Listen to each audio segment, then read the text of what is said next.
Hablando de tercera cultura, tenemos aquí con nosotros un personaje de tercera cultura, un hombre del Renacimiento, o sea, que lo toca todo, ¿eh?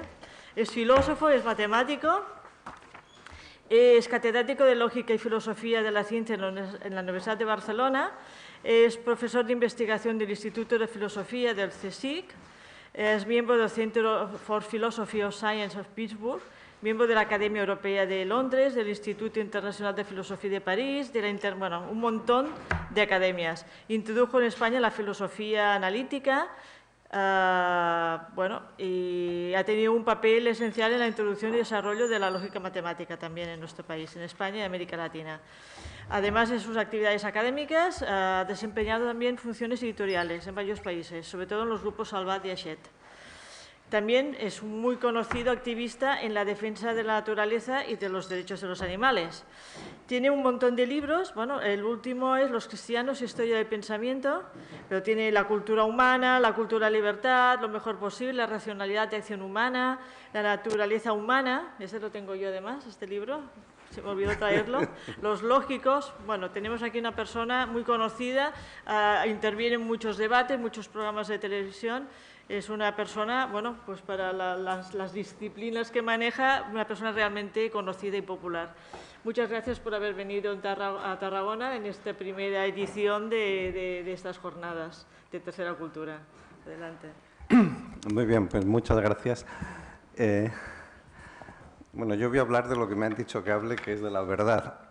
Es la pregunta de Pilatos, como sabe usted, cuando preguntan si es verdad, no sé qué, en el Evangelio Pilatos responde, ¿qué es la verdad? ¿No? Es una pregunta a la que resulta difícil responder. Pero, en fin, este tema se puede tratar a muchos niveles. Se puede tratar a un nivel muy técnico de la lógica matemática, que es quizá el mejor nivel para tratarlo, pero no lo voy a hacer aquí. Voy a tratar de decir muy en general dónde se plantea el tema este de la verdad. O sea, en primer lugar, nosotros somos seres vivos y dentro de los seres vivos pues somos animales. Entonces los animales tenemos algo de peculiar, que es que los animales construimos dentro de nosotros mismos una representación del mundo exterior. Es decir, los animales pues, constantemente estamos recibiendo información del entorno y esta información la estamos procesando. Lo mismo que un ordenador, por ejemplo, pues puede recibir información mediante pues, en fin, disquetes o mediante cualquier tipo, por internet, etcétera, va recibiendo información y esta información que recibe el ordenador, luego el ordenador la procesa como nosotros queramos que la procese. Por ejemplo, si tenemos un texto, podemos decirle al ordenador que nos busque, que nos cuente el número de veces que aparece la palabra nunca en ese texto y entonces el ordenador pues lo hace, es decir, procesa esta información y nos dice aparece 27 veces. Pues nosotros somos un poco como ordenadores en este sentido, los animales, es decir, vamos recibiendo información del exterior y esta información la procesamos. Y la procesamos naturalmente no de un modo aleatorio, sino la procesamos con vistas a nuestros fines, que el fin primero y principal de todos los animales pues consiste sencillamente en sobrevivir. Y una vez sobrevividos, pues en reproducirnos, y una vez reproducidos, pues en otras cosas, y al final ya pues en cosas mucho más pequeñas, como a lo mejor el fin que tenemos es conseguir una chocolatina de almendras, pero bueno, eso ya es un fin muy particular. Bien, nosotros construimos en nuestra cabeza. O sea, bueno, nosotros ahora, porque dentro de los animales nosotros pertenecemos a un filo especial que es el filum de los, según en fin, las clasificaciones, se le puede llamar de los vertebrados o un poco más precisamente de los craneados. Tenemos un cerebro muy desarrollado, los otros animales también tienen cerebro, pero nosotros pues muy desarrollado, que es un verdadero tesoro y en torno a este tesoro pues tenemos para protegerlo una caja de caudales que es el cráneo y por eso pues somos craneados. Y, con el cerebro hacemos muchas cosas, pero algunas de las cosas que hacemos es representar nuestro entorno. Entonces, siempre que se da un proceso de representación, siempre que representamos algo, pues tenemos que conseguir un cierto ajuste entre la representación y lo representado. Por ejemplo, cuando ustedes tienen una cámara fotográfica, entonces miran a través del visor lo que quieren fotografiar, una persona, en fin, un edificio, lo que sea, una flor. Y normalmente, si dan vueltas al objetivo un poco al azar, pues lo que se encuentran es con una imagen desenfocada. Entonces tienen que seguir dando vueltas, etcétera, etcétera. Y llega un momento en que se produce un ajuste y entonces ven con nitidez la imagen de lo que quieren fotografiar. Entonces se ha producido un ajuste y si hacen la foto en ese momento, luego va a salir una foto enfocada, que va a representar a las cosas pues más o menos como son. Mientras que si ustedes aprietan y hacen la fotografía en otro momento, la foto va a salir desenfocada. Es decir, cuando hacemos una foto hay la posibilidad de que salga enfocada y de que salga desenfocada, y otros problemas más complicados de los que no vamos a hablar. Lo mismo cuando tenemos un plano, por ejemplo, si uno viene de fuera a Tarragona y busca la dirección de este edificio y no conoce las calles de la ciudad, pues necesita un plano.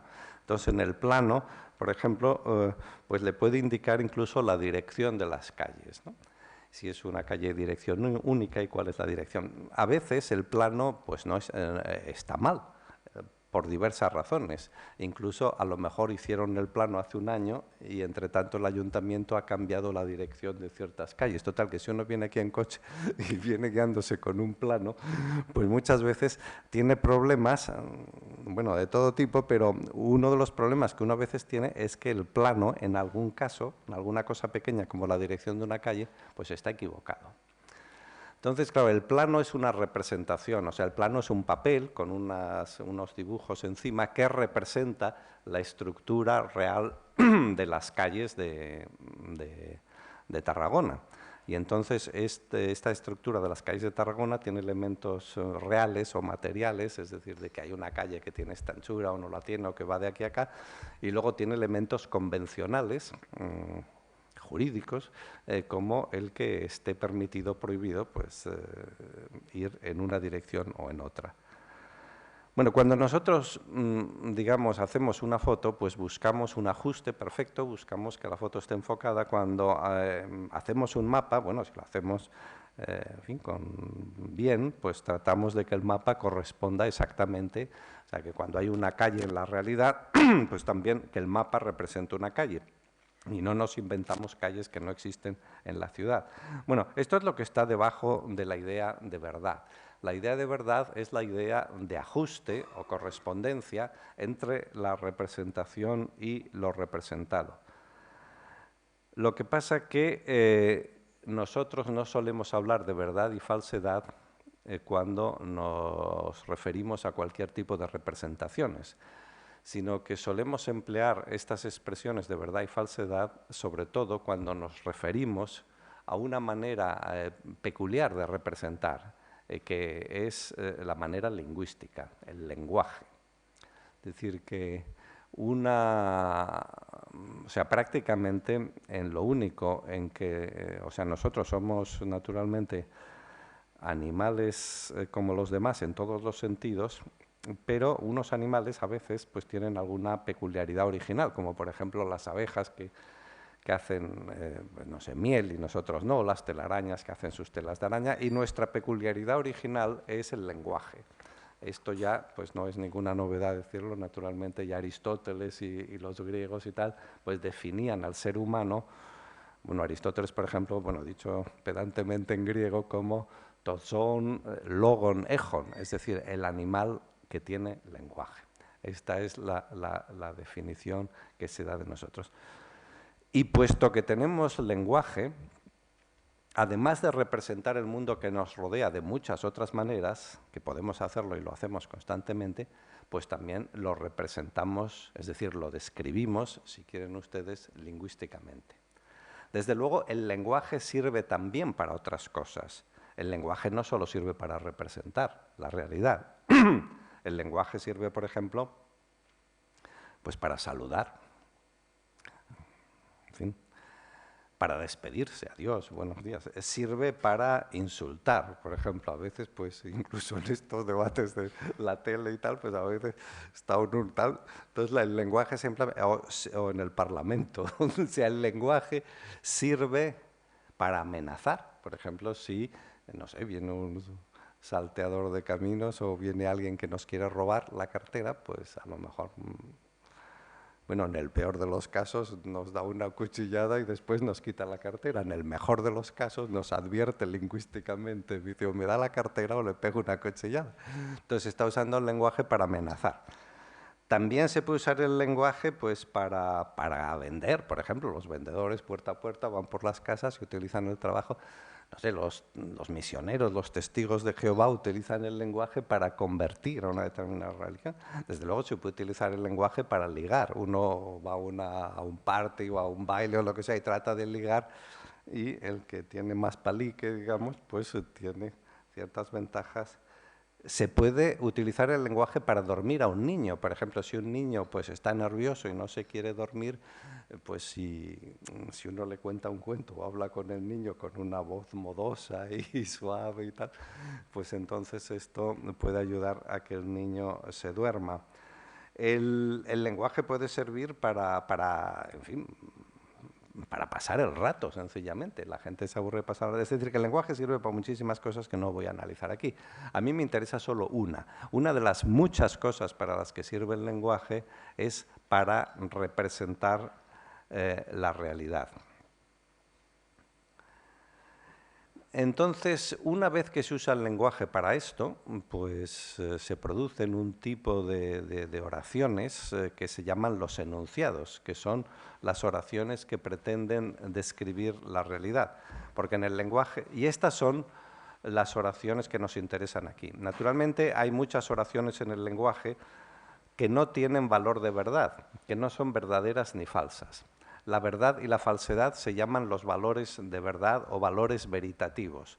Los valores veritativos son la verdad y la falsedad, y las oraciones que pueden ser portadores de valores veritativos, es decir, que pueden ser verdaderas o falsas, se llaman los enunciados o los enunciados veritativos. Hay otras oraciones, por ejemplo, las preguntas. Una pregunta no es verdadera ni falsa.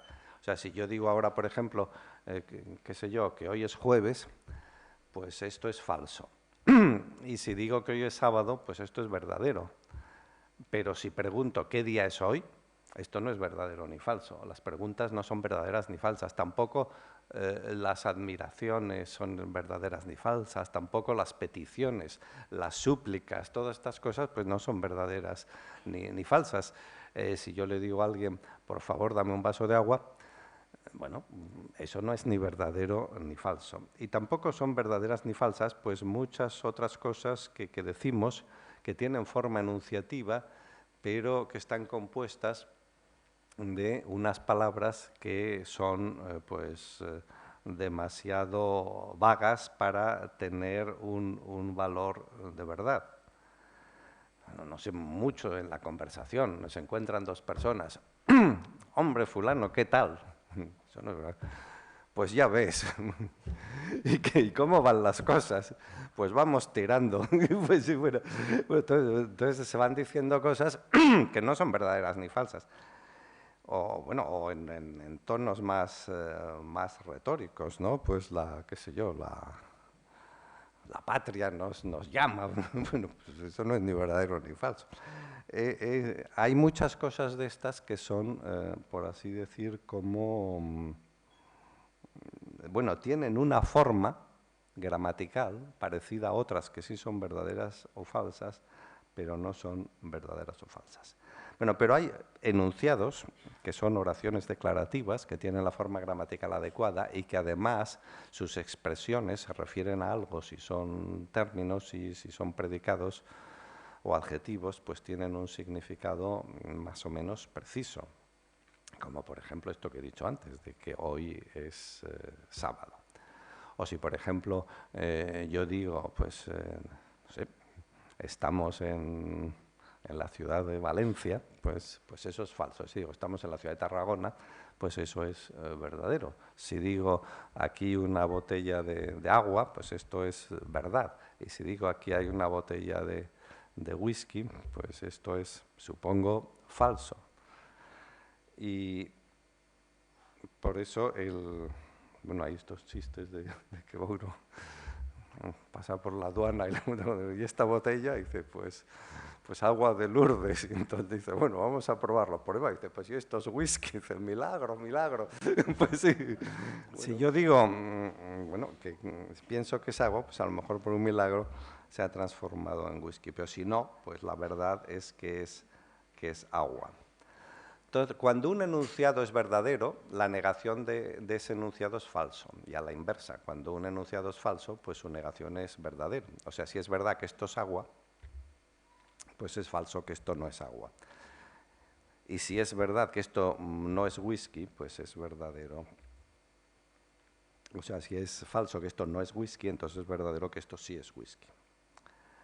Hay, bueno, nos podemos preguntar, bueno, todo esto está muy bien, pero acotado el terreno, es decir, eliminadas esas muchas expresiones lingüísticas que no son enunciativas y eliminados incluso los enunciados que contienen elementos vagos o que no tienen una referencia precisa, porque incluso, por ejemplo, supongan ustedes que fulano no tiene hijos y que sabemos que fulano no tiene hijos.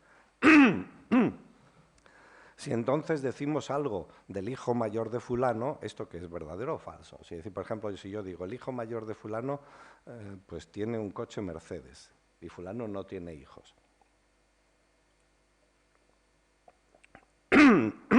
Pues obviamente eso no es ni verdadero ni falso. Es decir, que la verdad y la falsedad se refieren a cosas que forman parte de la realidad y a predicados que se aplican de estas cosas. Por ejemplo, si decimos el número 7 es azul, ¿eso es verdadero o falso? Pues no es ni verdadero ni falso. Si decimos en fin, muchas otras cosas. Pero vamos a concentrarnos a partir de ahora exclusivamente en aquellos enunciados veritativos, es decir, que son verdaderos o falsos. Y vamos a suponer que efectivamente sus expresiones se refieren a cosas reales y sus predicados tienen un significado más o menos preciso. Entonces nos preguntamos, refiriéndonos a estas cosas que ya aceptamos que son verdaderas o falsas, ¿en qué consiste la verdad? Bueno, basta con definir la verdad porque la falsedad es la negación de la verdad.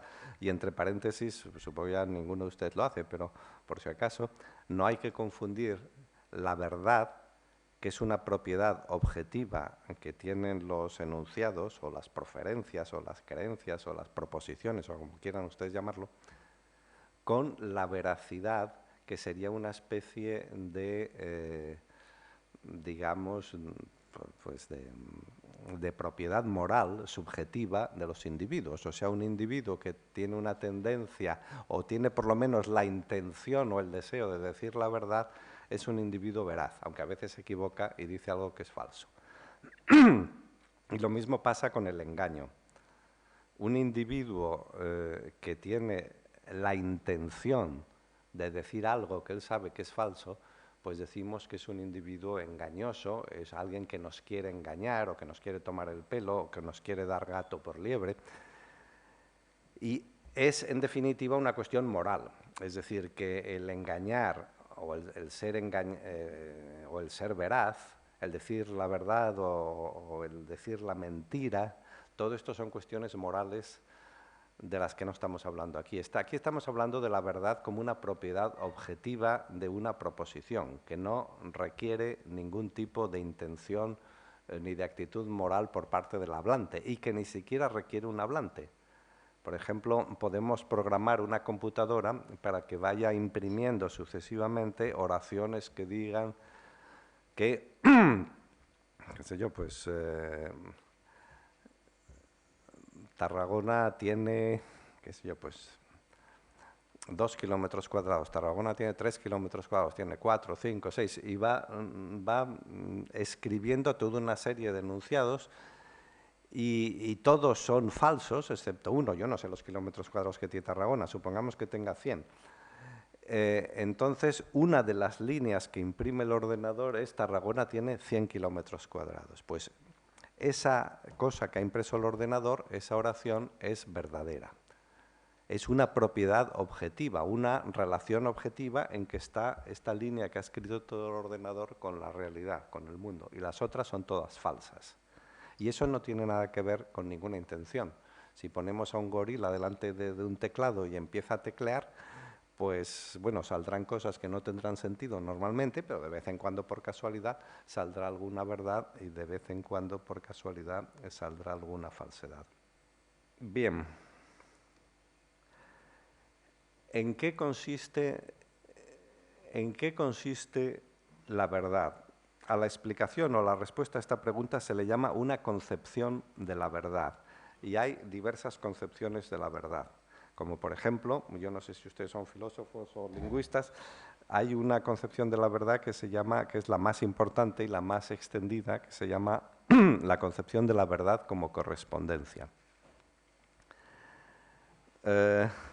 Por ejemplo, en una encuesta realizada en el año 2009, o sea, el año pasado, en noviembre de 2009, o sea, hace prácticamente un año, entre 3.000 profesionales de la filosofía en Estados Unidos, la mayoría de los filósofos aceptaban una concepción de la verdad que es la verdad como correspondencia, algo más del 45%. Y la segunda concepción, bueno, ahora hablaremos de esto, era la concepción desentrecomilladora, que aceptaban el 20%, y las otras menos. La concepción de la verdad como correspondencia pues se basa en la intuición de que hemos hablado al principio, de lo que decimos puede corresponder con los hechos, en definitiva, o no corresponder con los hechos.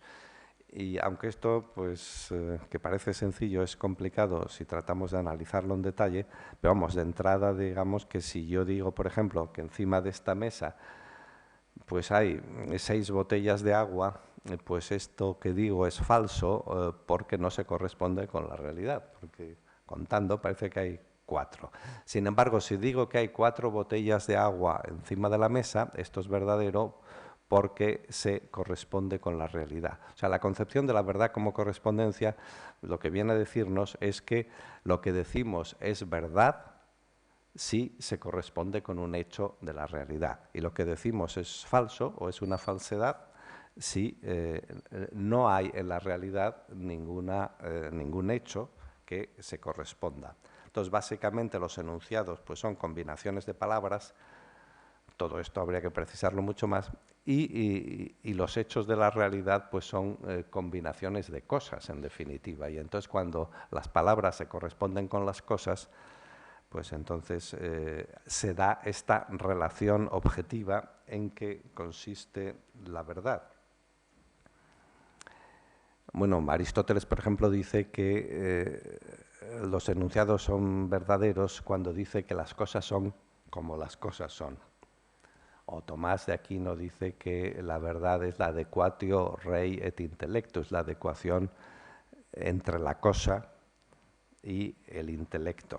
O sea, no hablaban en la Edad Media de enunciados y del lenguaje, sino de el intelecto. Dentro de las concepciones estas de la verdad como correspondencia, la más precisa que tenemos se debe a un lógico muy importante, polaco, pero que luego desarrolló su carrera en Estados Unidos, que se llamaba Alfred Tarski. Entonces, Tarski lo que hace es definir la verdad no para el lenguaje ordinario, sino para unos lenguajes regimentados y exactos que se utilizan en la ciencia y en las matemáticas, que son los lenguajes formales.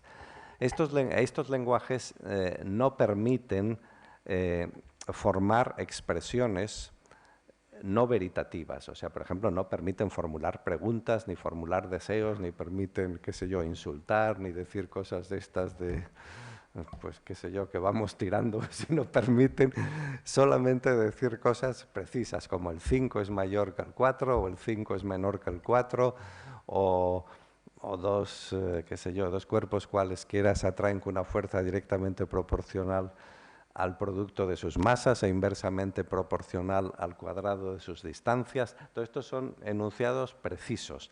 Y entonces todos los enunciados precisos que se emplean en una ciencia determinada, en la genética, o en la termodinámica, o en la mecánica, o en la teoría electromagnética, o en la teoría de grupos, o en la geometría euclídea, en fin, o en la aritmética de los números naturales, o en la teoría de conjuntos.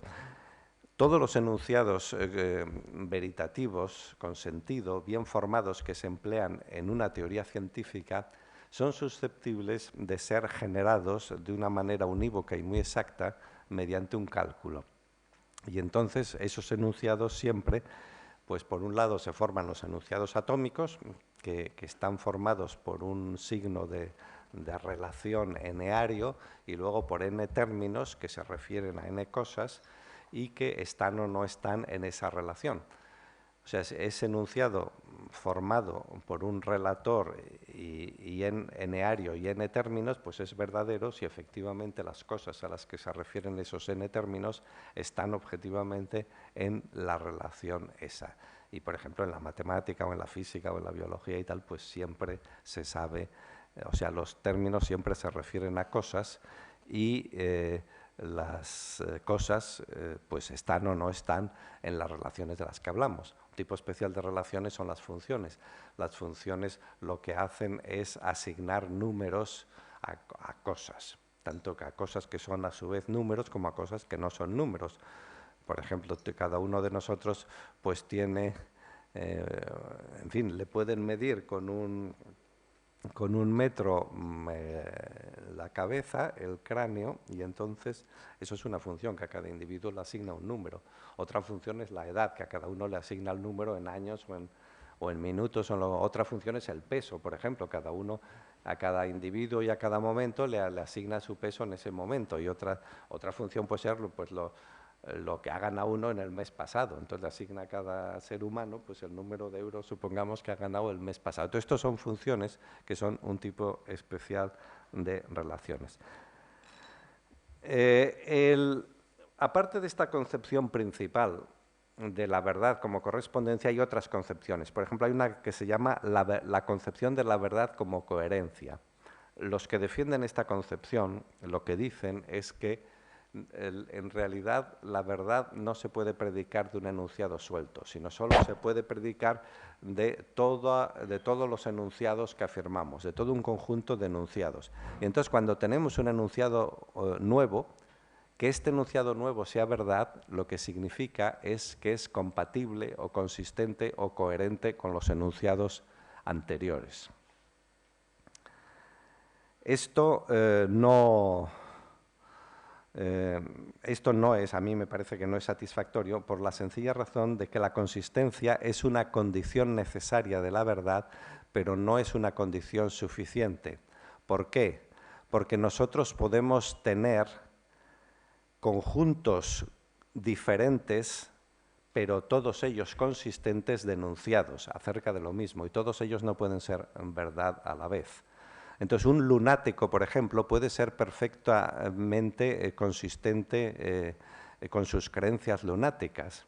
O sea, por ejemplo, si yo pienso que yo soy Napoleón y pienso que Napoleón nació en Córcega, pues entonces yo tengo que pensar que yo nací en Córcega, porque si Napoleón nació en Córcega y yo soy Napoleón, pues entonces yo nací en Córcega.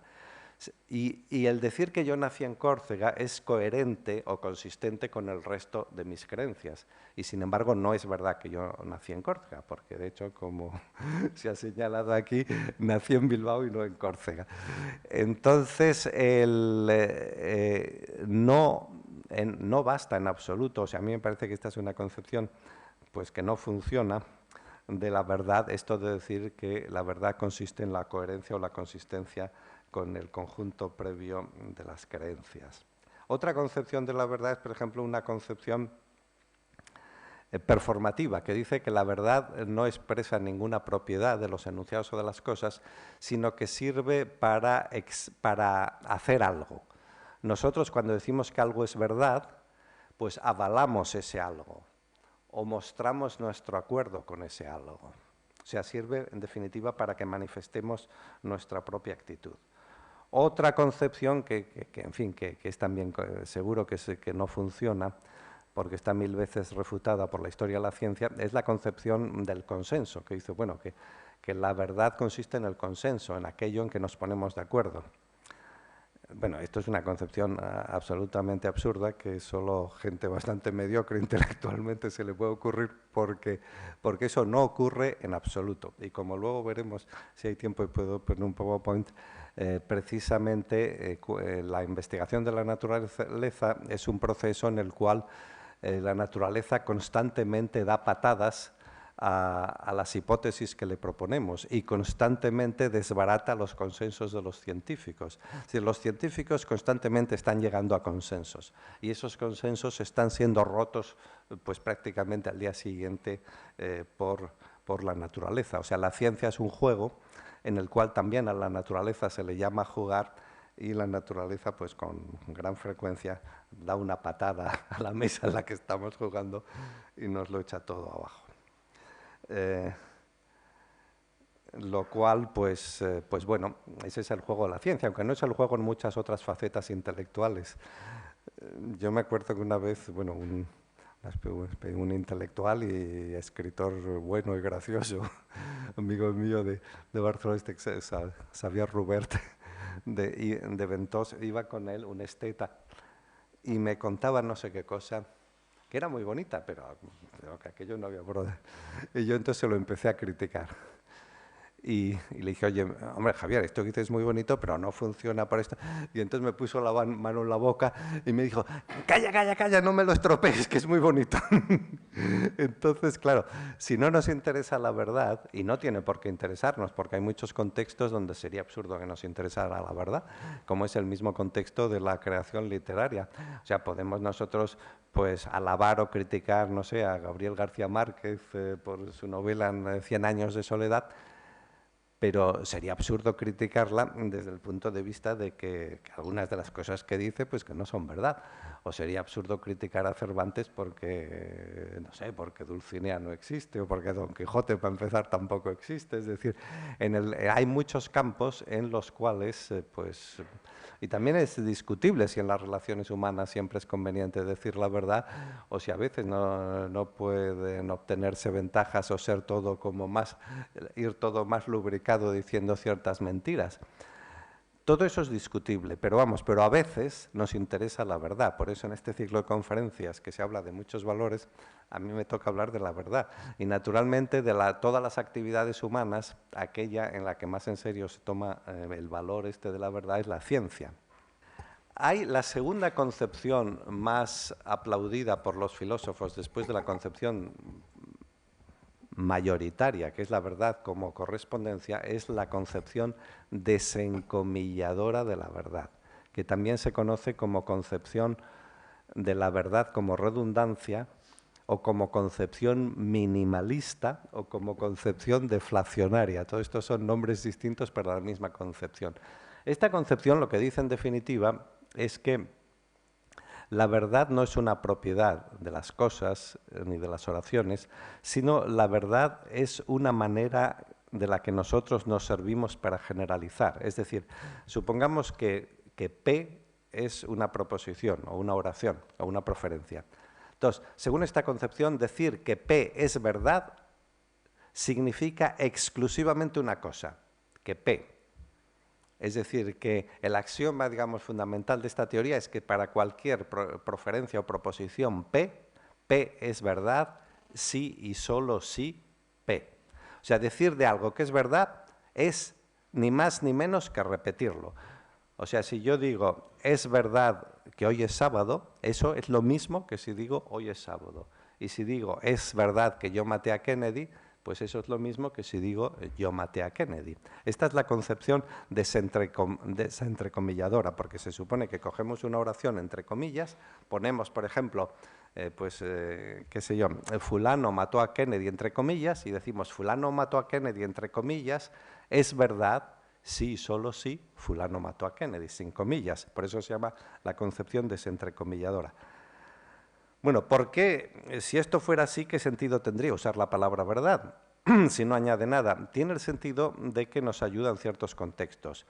porque efectivamente no nos ayuda cuando nos referimos a un solo enunciado, porque entonces es más corto repetir ese enunciado.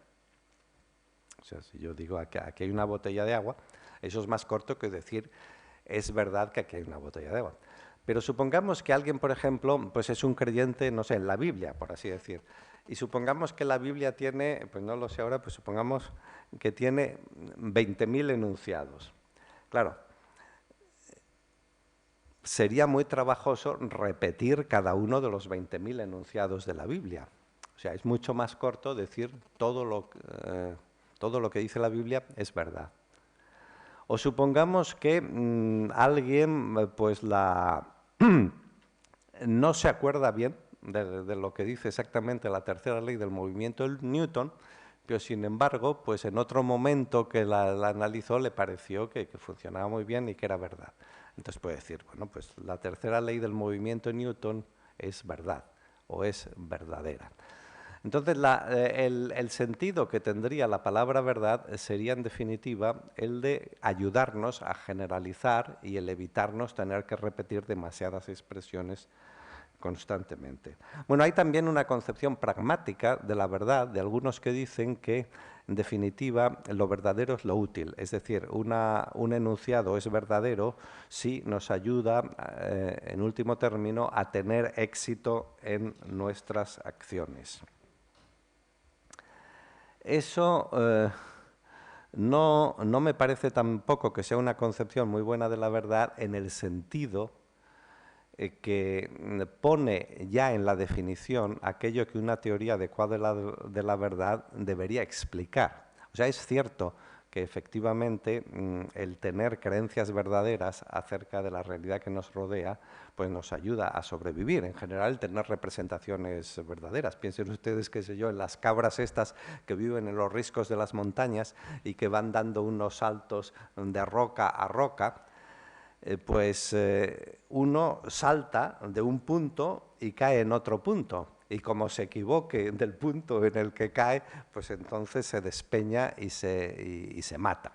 Entonces, bueno, claro, las cabras que hubo, que calculaban mal esas distancias, pues hace tiempo que desaparecieron. Y las únicas que han sobrevivido son las que calculan bien las distancias y que tienen una representación pues más o menos verdadera de esas distancias. Y nosotros también lo que pensamos acerca de la realidad en general, pues suele ser verdad en términos generales, sencillamente porque si pensáramos cosas completamente falsas acerca de la realidad todo el tiempo, pues no, evidentemente no sobreviviríamos.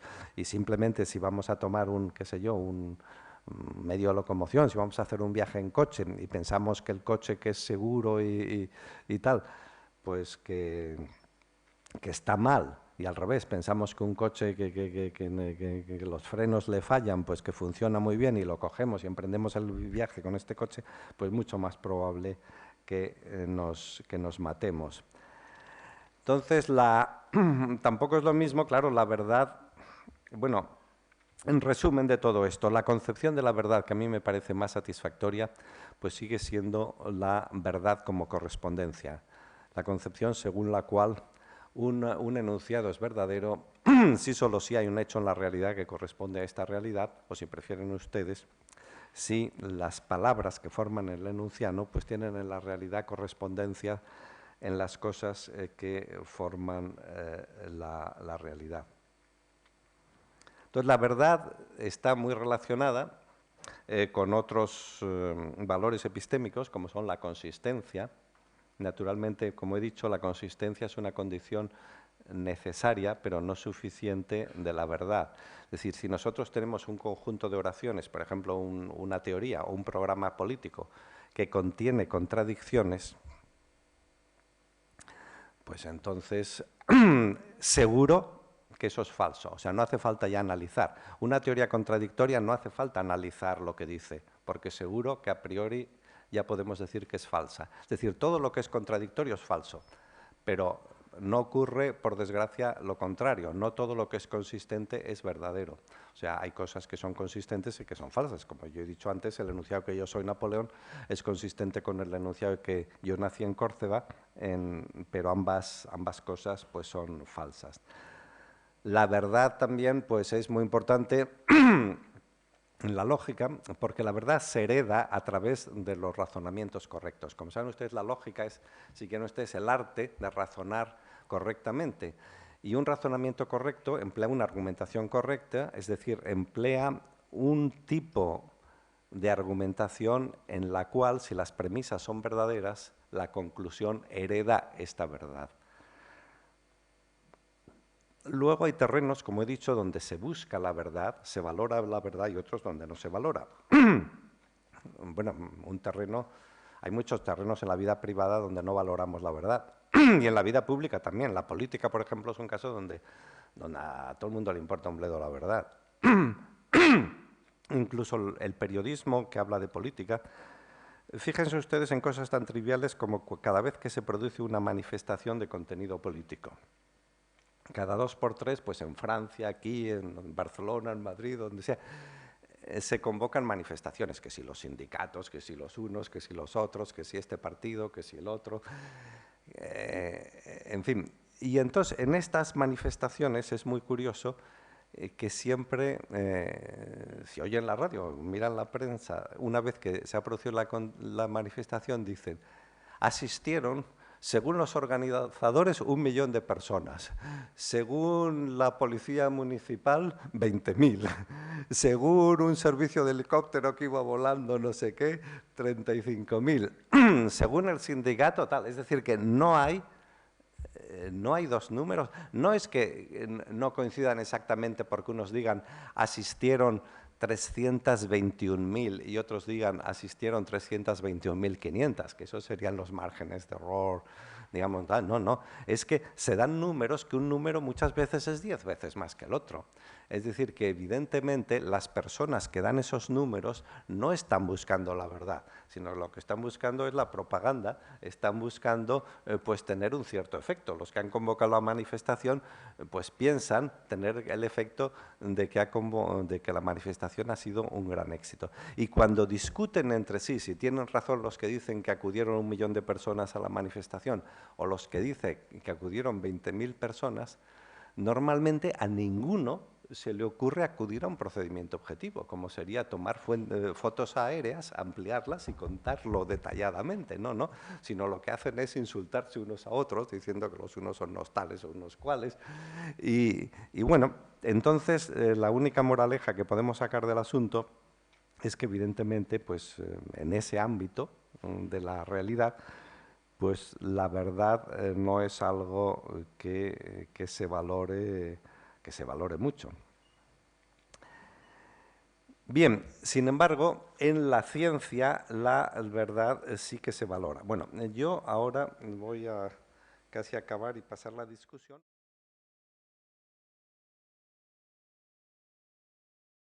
Respecto a la verdad y la ciencia, se dice que la verdad lo que mejor se encuentra más acomodada es en la ciencia, evidentemente, ¿no? Pero realmente los científicos no buscan la verdad. O buscan una verdad, como usted ha dicho, que dure hasta que sea refutado a continuación, ¿no? Pero tampoco va a ser el mejor ejemplo de la ciencia para defender la verdad cuando tratan simplemente de establecer una teoría que está constantemente expuesta a la refutación por los datos empíricos, ¿no? Es una verdad casi sin duración en el tiempo, ¿no? No, eso no es cierto. Es decir, hay que distinguir dos cosas en la ciencia. O sea, la ciencia, por un lado, es acumulativa y por otro es revolucionaria. Es decir, la ciencia tiene elementos que permanecen en el tiempo y que son para siempre, muchísimos, la mayoría, y luego tiene otros elementos que son estructuras conceptuales provisionales que, como tú dices, pues efectivamente se van corrigiendo. Pero, por ejemplo, pues bueno, ya para empezar, claro, el caso más claro es el de las matemáticas. Siempre que se da una prueba correcta de un teorema matemático, eso es siempre para la eternidad. O sea, eso como la película que hay James Bond de Diamonds Are Forever, los diamantes son para siempre, pues las pruebas matemáticas son como los diamantes, van para siempre. Todas las pruebas que hicieron los matemáticos griegos hace 2.500 años, e incluso los babilonios hace 3.500, todas siguen yendo a misa como el primer día. Jamás en la historia una verdad matemática probada mediante una prueba correcta ha sido puesta en cuestión. O sea, eso ya para empezar, la matemática es siempre para siempre. En segundo lugar, en las ciencias empíricas hay que distinguir lo que, bueno, aquí no hay tiempo ahora para... En fin, lo que podríamos introducir una terminología que es separar la historia de la teoría. Según Aristóteles llamaba historia a la descripción de lo singular y llamaba teoría a las hipótesis sobre lo general. Entonces, cuando nosotros, por ejemplo, aquí en Tarragona hay un instituto de paleoantropología, donde hay una serie de antropólogos que escarban en el suelo y sacan huesos. Claro, si en Atapuerca, por ejemplo, pues Carbonell y estos que hay aquí y tal, sacan Arzuaga y estos sacan unos huesos determinados, entonces, y estos son unos huesos de unos determinados homínidos bueno, estos huesos que han sacado ya para toda la eternidad muestran que allí había homínidos de este tipo en unos estratos determinados, en unas fechas determinadas. Bueno, se pueden decir miles de cosas que se averiguan en Atapuerca y que son para toda la eternidad. Lo que pasa que luego, a lo mejor al señor, Carbonell, al señor Arzuaga, ¿cómo se llama el otro, el de Castro? Sí, se le ocurre la hipótesis de decir, y además de que aquí vivían estos homínidos y que estos son sus huesos y que además tienen unas muescas que muestran que eran caníbales y que se comían, además de todo esto, ellos, por ejemplo, formularon la hipótesis de que estos eran, al principio, nuestros antecesores y le dieron como nombre Homo antecessor. Y esa hipótesis pues es falsa, es decir, ahora sabemos que no eran nuestros antecesores porque nosotros, los Homo sapiens actuales, ahora sabemos o creemos saber que descendemos que otros vivieron posteriormente.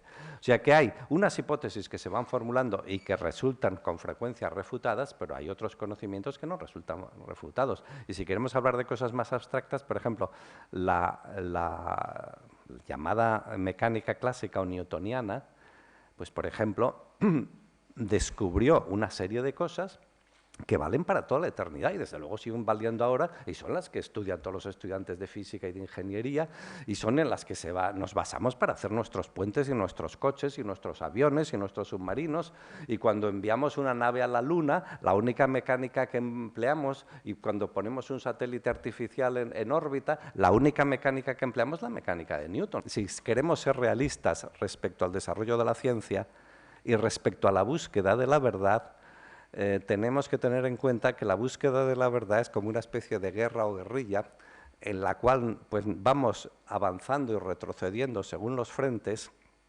y en la cual pues, ciertas posiciones las conquistamos definitivamente y las consolidamos, mientras que otras posiciones son simplemente, como tú has dicho, con razón, estamos en ellas 5 minutos y tenemos que abandonarlas. Bueno, el punto central aquí es que todo esto no depende fundamentalmente de lo que nosotros queramos, ni de lo que nosotros pensemos, ni del consenso, ni de las relaciones entre unos científicos u otros, sino, para acabar esto que estoy diciendo, otra vez criticando a la noción del consenso, por ejemplo, actualmente, bueno, la ciencia más grande de todas, si se quiere, porque se refiere a todo el universo, es la cosmología. Actualmente pensamos, desde el año 29, que el universo básicamente es una explosión. O sea, pensamos que el universo está en expansión y que es una explosión. Esto es algo que no se le había ocurrido a ningún científico, a ningún físico, a ningún astrónomo, a ningún filósofo, a ningún líder religioso ni político, ni a ningún profeta. Es decir, esto es algo que no se le ocurrió a nadie. Y que si hemos pasado a pensar que el universo es una explosión, es porque el universo mismo nos impuso el hecho de que es una explosión a partir del momento en que Hubble empezó precisamente a medir el corrimiento hacia el rojo del espectro de las estrellas. Pero luego todo el mundo estaba en contra. Einstein mismo, cuya teoría predecía este resultado, cambió la teoría porque él estaba en contra. Nadie quería que el universo fuera una explosión. Llevábamos 4.000 años o 5.000 de pensamiento diciendo que el universo es como un reloj, que funciona perfectamente y tal. ¿Cómo nos va a gustar que el universo sea una explosión? Pues es una explosión. O sea, si ahora decimos que es una explosión, pues es porque la realidad nos lo ha impuesto. Y luego hemos tenido muchas cosas parecidas durante el resto del tiempo. Por ejemplo, cuando se propuso el modelo del Big Bang, estaba en competición con el modelo del estado estacionario. Y a casi todo el mundo le gustaba mucho más el modelo del estado estacionario. ¿Y por qué se hundió y acabamos aceptando el modelo del Big Bang? Pues sencillamente porque al estudiar la radiación cósmica de fondo solo era compatible con el Big Bang. Y lo mismo, más recientemente todavía, hace 10 años exactamente, hemos descubierto, hasta hace 10 años, todos los astrónomos del mundo pensaban que la aceleración del universo, es decir, que la distancia entre dos galaxias, digamos, arbitrarias, pues va creciendo constantemente porque el espacio mismo se está expandiendo, pensaban que esta aceleración se estaba frenando, estaba disminuyendo por efecto de la gravitación. Y esto lo pensaban todos. Y entonces, hace 10 años, descubrieron dos equipos, uno en la Universidad de Berkeley, en California, liderado por Sol Perlmutter, y otro por un australiano, por Brian Smith, independientemente uno de otros, midiendo las supernovas de tipo 1A, que en fin son las ciertas supernovas, es decir, unas estrellas que al final de su vida explotan, nos permitió medir unas distancias nuevas y sin meterme ya más lío de este astronómico, simplemente descubrimos, con gran escándalo y sorpresa de la totalidad de los astrónomos, que ninguno lo esperaba ni lo deseaba, que la expansión del universo, lejos de estarse frenando, pues se está acelerando. Entonces, ¿esto cómo lo descubrimos? Pues lo descubrimos pensando, es decir, que las ciencias constantemente se están corrigiendo y están rompiendo los consensos, pero al mismo tiempo hay un fondo creciente de conocimientos que nunca se revisan y porque se han comprobado de un modo definitivo. O sea, por ejemplo, que la Tierra es redonda fue durante un tiempo una hipótesis y podría perfectamente haber resultado falsa, ¿por qué no? Pero claro, como más tarde, desde que ahora tenemos estas fotos maravillosas sacadas desde el espacio, ya no hay que dar argumentos ni hay que razonar mucho. Es decir, es que ahora salimos fuera, fotografiamos y lo que sale en la fotografía es una circunferencia prácticamente perfecta. Entonces, el que la Tierra sea aproximadamente esférica, pues yo pienso que pueden pasar todas las teorías que ustedes quieran. Es decir, que podemos hablar de cosas como la teoría de supercuerdas, que es una gran aventura intelectual, pero que perfectamente se puede dar un cacharrazo el mes que viene y desaparecer sin dejar rastro. Eso sí, porque es una mera especulación teórica. Pero las cosas de la ciencia cumulativa que son mucho más concretas y que vamos descubriendo, estos datos históricos que vamos recibiendo en todos los campos, estos son para siempre. Y por eso tiene sentido decir que nos vamos acercando a la verdad en unos aspectos, que es en la ciencia acumulativa, poco a poco y de un modo continuo, y en otros pues nos vamos acercando, no sé si nos vamos acercando, pero en fin, vamos a tumbos, que son los aspectos más relacionados con las especulaciones teóricas. El sistema límbico, el sistema emocional del todo, es el sistema emocional, por lo tanto, el primitivo de la mente. Nosotros tenemos una reorganización del cerebro que no tiene comparación con él. Cuando se dice, como tú has dicho, que el toro sufre, y esto no va en contradicción que yo esté contigo con respecto a otras cosas sociales, pero con respecto a algo científico, estrictamente. El toro no sufre como yo ni el perro. ¿Por qué? Porque ni el toro ni el perro tienen la corteza cerebral de 700 gramos de organizaciones de nódulos con los pequeños. Es decir, la emoción se transforma en sufrimiento, que significa afecto, que significa sentimiento, cuando tienes una corteza cerebral capaz de crear conciencia, que el perro no tiene ni el toro. Ellos no tienen conciencia de la emoción. Reaccionan igual que nosotros, porque tienen un sistema neurovegetativo que le permite reaccionar ante todo. Así decir, la articulación de opiniones en torno al dolor. Piensa simplemente en un ser humano, un niño que todavía no sepa hablar. Un niño que todavía no sabe hablar Sin embargo, ya puede sufrir. Y puede sufrir exactamente en el mismo sentido que el perro y que el toro, pero lo que no puede hacer es echar un discurso sobre su sufrimiento, ni puede tener una especie... Yo estoy de acuerdo contigo que si a mí me dicen o a ti te dicen que te van a torturar mañana, tú ya hoy empiezas a sufrir porque estás preocupado por ello. Mientras que el niño pequeño, prelingüístico, si le dicen que mañana le van a torturar, el niño ahora no sufre, pero mañana sí que sufre, y naturalmente que pueden sufrir los niños pequeños, ¿cómo no van a poder sufrir? Y naturalmente que pueden sufrir los perros y que pueden sufrir los toros, y entonces lo que es caer en las trampas del lenguaje es que uno se invente una especie de teoría. Es una teoría que estuvo de moda, esta es una teoría que estuvo de moda, incluso hubo grandes polémicas cuando el conductismo pretendió, contra toda evidencia, introducir en los laboratorios la idea de que los animales no sufrían. Se hicieron unas barbaridades absolutamente tremendas. La Unión Europea, en Estados Unidos, cada vez más están tomando medidas para evitar esto y, efectivamente, esto se basa en que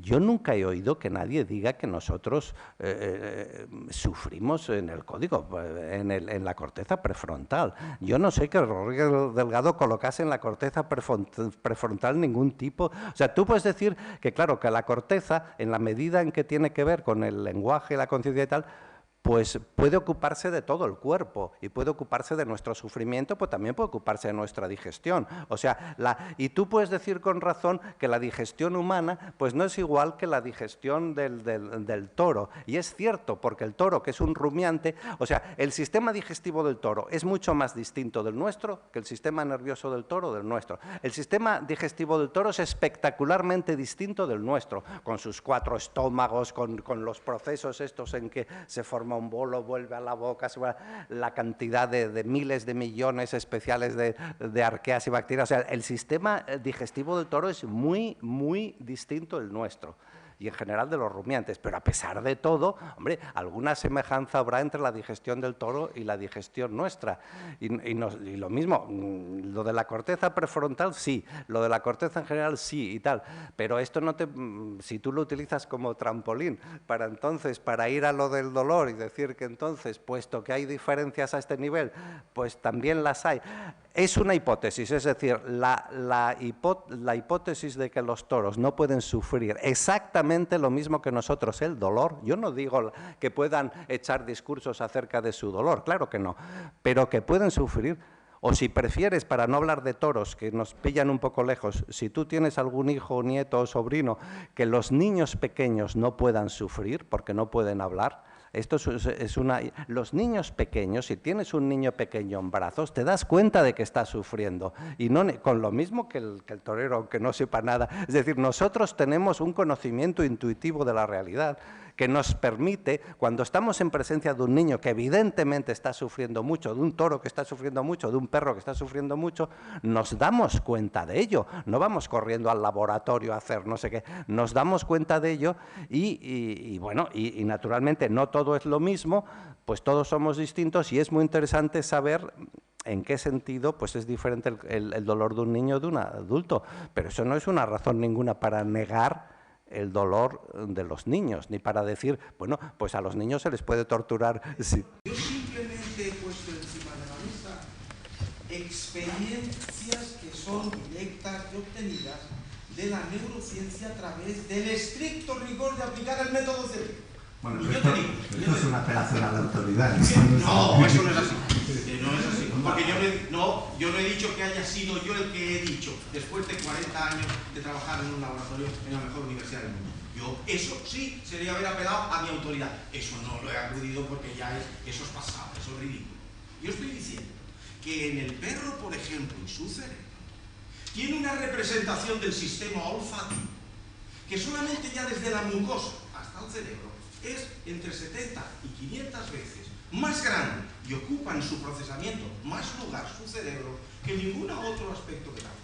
Un aspecto que, por ejemplo, en el cerebro humano está completamente atrofiado, pero muy atrofiado. Por tanto, El mundo que hoy tenemos que construir... Perdona, ¿qué tiene que ver eso con el dolor? Pues únicamente como ejemplo para decirte cuando te he puesto el ejemplo de que el cerebro del toro es completamente diferente al cerebro del ser humano, que la concepción que se tiene hoy, y esto es donde quería llegar, sobre la conciencia, es simplemente que en lo que llamamos sentimiento en neurociencia es la conciencia de la emoción que se tiene. Emoción, abajo, prácticamente en todos los mamíferos, de 200 millones de años para acá, es un procesamiento muy similar, ningún idéntico.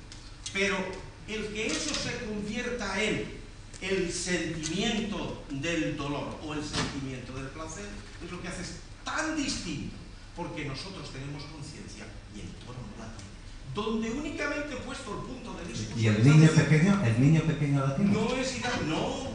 El cerebro del niño pequeño, mi querido amigo, no está mielinizado en su corteza prefrontal en absoluto y no se llega a tener conciencia prefrontal, me refiero mielinización y por tanto transmisión nítida de información en esa corteza órbito prefrontal, que es la que es la sede de esas planificaciones que has hablado, de los constructos éticos y morales, tanto que está revolucionando la jurisprudencia americana al impedir que se aplique lo que se aplica a un adulto a lo que se aplica a un chico ya de 16, 17 años. Se está aceptando que no es lo mismo y que hay que cambiar la jurisprudencia en orden precisamente a eso, a la nitidez del procesamiento de la información en la corteza prefrontal, fundamentalmente en la orbitaria, donde tenemos 6.6 más grande que ni siquiera el chimpancé. En esa dimensión es a la que me refería como matiz. Y te he dicho, para que esto no fuera una controversia más allá de lo profesional, que me pongo a tu lado en ver otra perspectiva relativa a lo que eso representa, lo que son los toros en nuestro país. Es distinto, pero no en cuanto a el estricto rigor. Y aquí no estamos en punto. Que sea pequeñito, a darte cuenta que el sufrimiento del toro no es el sufrimiento de un ser humano ante esa misma circunstancia. No. La emoción, sí. La reactividad vegetativa, idéntica. El sentimiento, no. Él no lo tiene como lo tenemos nosotros. Lo que no invalida para que nuestros derechos y respetos de los animales, efectivamente, nos pongamos juntos frente a lo que es la concepción clásica. Bueno, no lo digo ahora por polémica, pero vamos, así como la genética pues ha avanzado muchísimo, pues la neurología no, ha avanzado muchísimo menos. Entonces, hay unos campos muy concretos que ha habido un éxito muy grande, como por ejemplo en descubrir en todo detalle cómo se transmite, pues no sé, el impulso a través del axón, todo esto, el papel que juegan todos los, en fin, el papel que juegan todos los procesos que hay en la membrana para transmitir, todas estas cosas se han estudiado de una manera perfecta y realmente hemos logrado un conocimiento buenísimo. Pero en las cosas que son más generales, por ejemplo, si yo a todos los neurólogos del mundo reunidos en Congreso les preguntase ¿qué ocurre en mi cerebro cuando yo aprendo un número de teléfono? Esto, yo no soy neurólogo y no pretendo ni mucho menos ni saber ni el 10%, pero estas son cosas que nos interesan a todos los seres humanos y que a los neurólogos les interesaría también descubrir. Pero todavía, por lo menos, no hay un consenso claro que estas cosas se hayan descubriendo. Sobre la conciencia, que es un tema que me interesa mucho a todos los filósofos, hay muchos libros que se explican, hay muchas hipótesis y cosas. Y lo que tú dices, esto del sentimiento y tal, bueno, quizás estés cercano también a posiciones como estas de Damasio y estos que hacen una distinción entre la emoción y el sentimiento y tal, bueno, que a mí me parecen muy interesantes, que están más casi a medio camino entre la filosofía y la neurología. Tampoco se puede decir que todos los neurólogos del mundo comulguen con esas ideas. A mí me parecen muy bien. Y esto pues me parece que sí que es relevante para decir, bueno, yo estoy completamente, cualquiera está completamente de acuerdo contigo en que el cerebro del ser humano es muy distinto del cerebro del toro, pero también todo el mundo está de acuerdo en que el estómago del ser humano es muy distinto de la sucesión de estómagos distintos del toro. No hay que mitificar las cosas. Nosotros y los toros somos muy distintos, la digestión y el sistema nervioso son de los aspectos en los que somos muy distintos. El olfato el mundo del perro es olfativo, como tú has dicho, y esto se refleja en su cerebro. Por lo tanto, yo no puedo ni imaginarme cómo concibe el perro lindo, porque será no un mundo de colores y formas, sino un mundo de olfatos de alguna manera. Claro. Entonces, yo estoy de acuerdo con todo eso, pero sin embargo, no hay que tirar al niño con el agua. Es decir, si nosotros de lo que estamos hablando es exclusivamente, no del sentimiento del dolor ni de la descripción, sino sencillamente en los laboratorios a veces hay que hacer pruebas de si algo duele o no duele. Y estas pruebas se hacen y se sabe si duele o no duele. ¿Y por qué se sabe? Porque a estas pruebas, entre los muchos animales a los que se puede someter también a los seres humanos. Y entonces reaccionan exactamente de la misma manera. Y entonces yo no sé si tú sufres igual que yo, lo mismo que tú has dicho antes, bueno, lo poco que yo, y tienes razón, que cuando tú ves el rojo, yo también veo rojo, pero yo no sé si el rojo que yo veo es idéntico al que tú ves. Pues yo sé que en ciertas circunstancias yo sufro. Y yo supongo que tú sufres también, pero yo no sé si lo que yo siento cuando yo sufro es lo mismo que lo que tú sientes. En cualquier caso, seguro que se parecerá más a lo que tú sientes que a lo del toro o a lo del perro. Pero vamos, de todos modos, yo me parezco más desde el punto de vista del dolor al perro que a una piedra, evidentemente. Es decir, porque la piedra sí que no sufre. O sea, no conviene dar patadas a las piedras porque uno mismo se hace daño en el pie. Esto no tiene ningún tipo de connotación moral. Sin embargo, no conviene dar patadas a los perros porque esto produce dolor a los perros y esto tiene connotación moral. Entonces, este es el quid de la cuestión. Y bueno, yo pienso que efectivamente muchas de estas cuestiones, incluso morales, que serán resueltas a la larga por la neurología. Pero con toda mi admiración y respeto a todos los que practicáis la neurología, pues a mí me da la impresión de que todavía está un poco menos avanzada de lo que a mí me gustaría que esté. Y os deseo mucho éxito para que avancéis lo antes posible. Pues muchas gracias, ha sido una bonita oportunidad. Muchas gracias a todos.